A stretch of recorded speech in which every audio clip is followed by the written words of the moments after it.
আমার ছেলে আছে, সাকিব আর আমাদের একটা সন্তান আছে। গ্ল্যামার কুইন অপু বিশ্বাস ভালোবেসে বিয়ে করেছিলেন মেগাস্টার শাকিব খানকে। তবে তাদের ব্যক্তিগত জীবনও ছিল সিনেমাটিক জীবনের মতো নানা নাটকীয়তায় ভরা। তাদের 2018 সালে ডিভোর্স হয়ে যায়। ডিভোর্স হয়ে যাওয়ার পরে মেগাস্টার শাকিব খান নতুন একটা কিন্তু তাকে নিয়ে আলোচনা শুরু হয়ে যায়। তা হচ্ছে শবনম বুবলী বাচ্চার মা হন এবং বাচ্চার বাবা কিন্তু মেগাস্টার শাকিব খান। এটা কিন্তু তারপরে প্রমাণ হয়ে যায়। আর এতে করে নতুন বাজে বিপত্তি মেগাস্টার শাকিব খানের জীবনে নতুন একটা এলোমেলো ঝড়। আস্থা থেকে আমি বলেছিলাম যে আমি হয়ে যেতে পারবো, কিন্তু যেটা হয়েছিল যে আমি এখনো প্রপারলি সেটা হতে পারছি না, যেহেতু আমি ভুলে গেছিলাম যে আমার বেবি হয়েছে, হয়তো বা আমার মেটাবলিজমের থেকে কোনো প্লাস মাইনাস হতে পারে। অপু বিশ্বাস বরাবরই তার জীবনে অনেক কষ্ট উপভোগ করেছেন। মেগাস্টার শাকিব খানের দুঃসময়ে পাশে ছিলেন, তবে তার সুখের সময়ে তাকে পাশে পাননি মেগাস্টার শাকিব খান। অপু বিশ্বাস অপু বিশ্বাস মেগাস্টার শাকিব খানের দুঃসময়ে তার পাশে ছিলেন, নানা রকম সাপোর্ট করেছেন। এমনকি মেগাস্টার শাকিব খান একটা নিউজে তিনি বলেও ছিলেন যে আমার দুঃসময়ের সঙ্গী ছিলেন অপু বিশ্বাস। তবে দুঃসময়ের সঙ্গী অপু বিশ্বাস হলে সুখের সময়ের সঙ্গী বুবলি কিভাবে হয়, এই ইস্যুটা নিয়ে নানা রকম কথোপকথন হয়। তবে তার কিছুদিন পরেই নতুন একটা নিউজ কিন্তু চলে আসে, যেখানে বলা হয় শবনম বুবলীকে মেগাস্টার শাকিব খান ডিভোর্স দিয়েছে। তবে শবনম বুবলীকে যদি মেগাস্টার শাকিব খান ডিভোর্স দিয়েই থাকে, তাহলে এত নতুন নতুন ইস্যু আসার কারণই বা কি? আমরা এতদিনে নতুন একটা নিউজ কিন্তু নেট দুনিয়া তোলপাড় করে দিচ্ছে। তা হচ্ছে শবনম বুবলী দ্বিতীয় বাচ্চার মা হতে চলেছে। আর এই ইস্যুটা নিয়ে নেট দুনিয়ায় তুমুল আলোচনা সৃষ্টি হয়ে গেছে। এই বাচ্চার বাবাকে এইটা নিয়ে নেট দুনিয়ায় এখন আলোচনার তুঙ্গে। করেছি আমি কখনো ওকে এই ধরনের মেন্টালিটি হ্যামার করিনি, কারণ সাকিব ফিল্মে আমারও 12-13 বছর আগে এসছে। সো সে একদিক থেকে যেমন আমার হাজবেন্ড, আর একদিক থেকে সে আমার সিনিয়র আর্টিস্ট। সো ও ওর একটা জগৎ তৈরি করে ফেলেছে। আমি 12 বছর পরে এসে তাকে বলবো জগৎ থেকে সরে আসো, সেটা তো আসলে উচিত না, না। তেমনি তো তুমিও একটি জগৎ তৈরি করে ফেলেছো অপু আমি বিশ্বাস। জগৎটা তৈরি করেছি আমার হাজবেন্ডের হাত ধরে। সো আমার হাজবেন্ড আমাকে অবশ্যই ভালো বোঝে, এবং তাকে ধরেই যখন আমার হাত ধরে আসা কাজ করা, তো আমার ভালো মন্দটাও সে জানে। কিন্তু আমি একটা এক্সাম্পল বলবো সব সময়, যে আমরা মেয়ে, মেয়ে জাতি, আমাদের ভদ্রতা, নম্রতা, আমাদের সবকিছু, আমাদের সামাজিক অবস্থানে ইফেক্টেড, আমাদের সন্তানের কাছে এফেক্টেড, আমার পরিবারের কাছে এফেক্টেড, যেটা কিনা একটা ছেলে। এটা আসলে সব ধর্ম, যদিও আমরা একটা কথা বলি ছেলে আর মেয়ে আমরা এক কাতারের, আমরা কখনোই ছোট না বড় না, কিন্তু না, অবশ্যই আমরা ছোট বড়।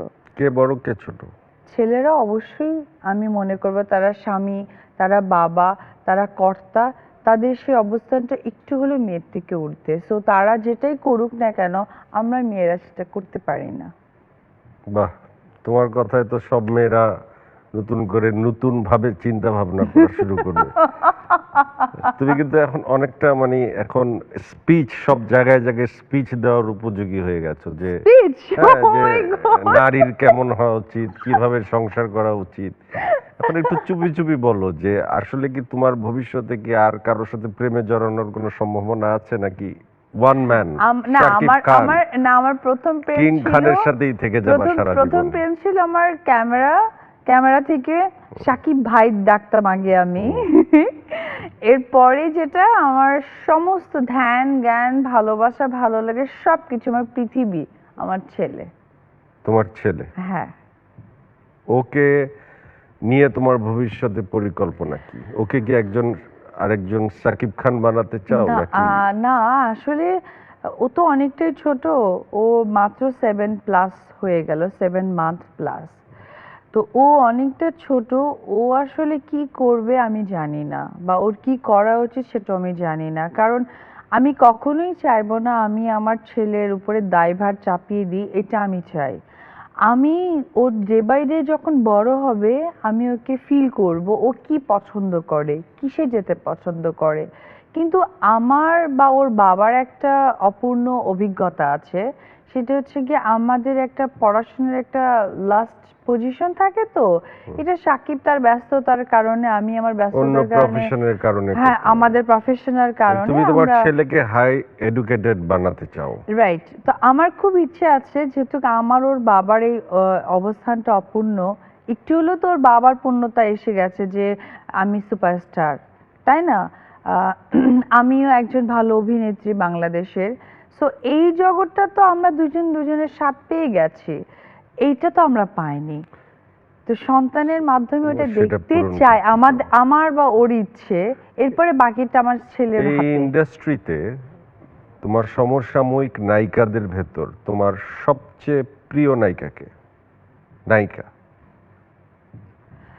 আমি না ভাইয়া এমন একটা সময় লিড করেছি, ওই সময় আমার নায়িকাই দেখিনি। ধরো তোমার আশেপাশে যাদেরকে আমি নায়িকা মনে করি, ধরো মৌসুমী আপা, শাবনূর, না, পূর্ণিমা, আপুরা কিন্তু মানে তখন অলরেডি মিম, বুবলি, অনেক আছে, বুবলি তো পরিমণি। আসলে বুবলি তো আমার ছেলের কারণে ওর বাবার কাছে গেল।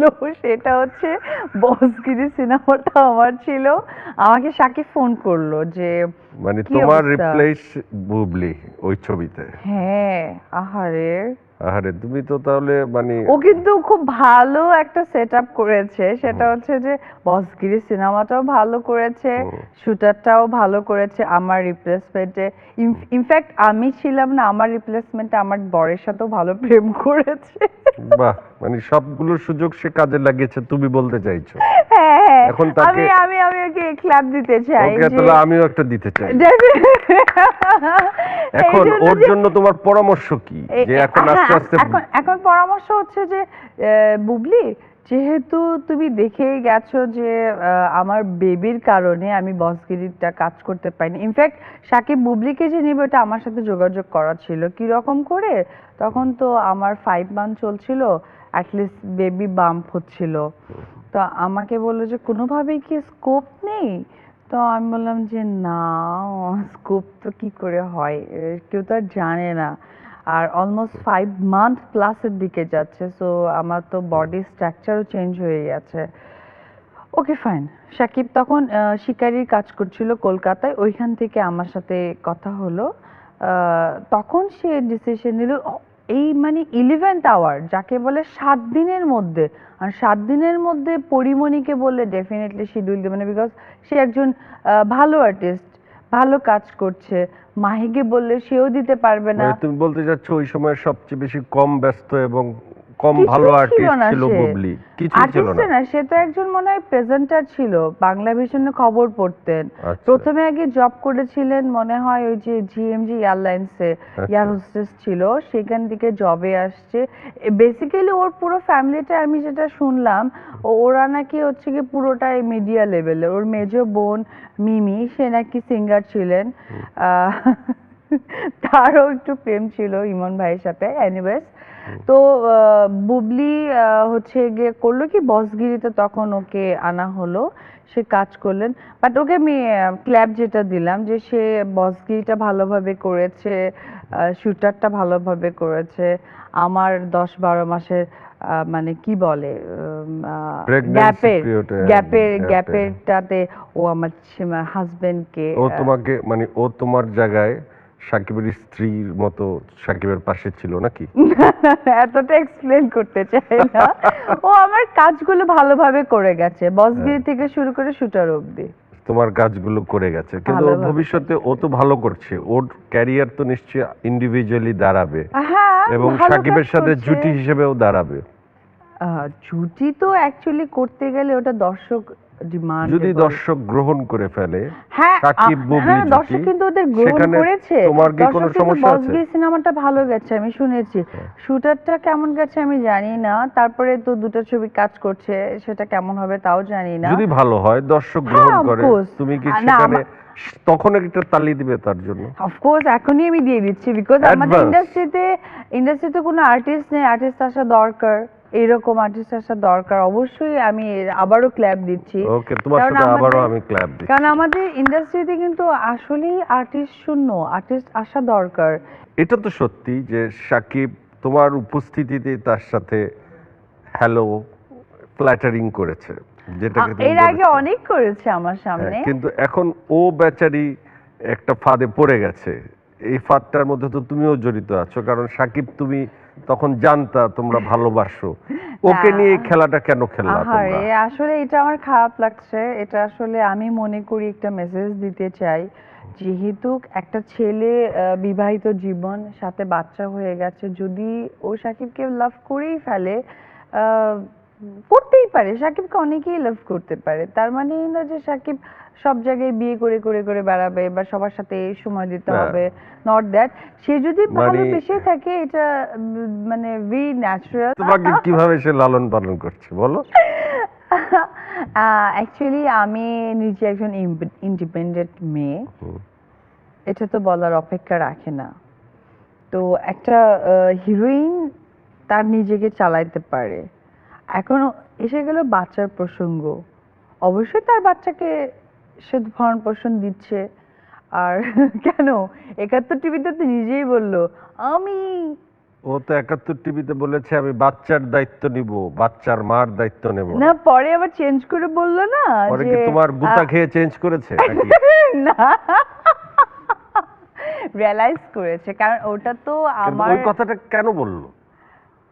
ইন্টেনশনালি, যে উপরে কাজটা কেন করলো রাগ এই হয়ে জন্য করছে। রাগে বলেছে আমি উপর দায়িত্ব নিব না, বাট পরে যখন রিয়ালাইজ করলো যে না ঠিক তো, আমাদের বাচ্চা যখন হয়ে গেছে, তো একটা না একটা সময় তো তাকে বের ধরো, করতেই হতো। অবশ্যই তার এই রিয়েলাইজকে আমরা রেসপেক্ট করি। যখন সে এই 100% কথাটা বলেছে তখন মিডিয়ার সবাই খুব কষ্ট পেয়েছে, বিশেষ করে মেয়েরা স্ট্যাটাস দিয়েছিল যে এই ধরনের স্ট্যাটাস যেটা ও বলেছিল, দর্শকও অনেক রিঅ্যাক্ট আমাদের করেছে। এক পরিচিত হচ্ছে গিয়ে পার্সন, তার ফেসবুকে স্ট্যাটাসে একটা খুব সুন্দর একটা ছন্দ লিখেছে যে একটি লোক এটিএম কার্ডে গেলেন, হুম।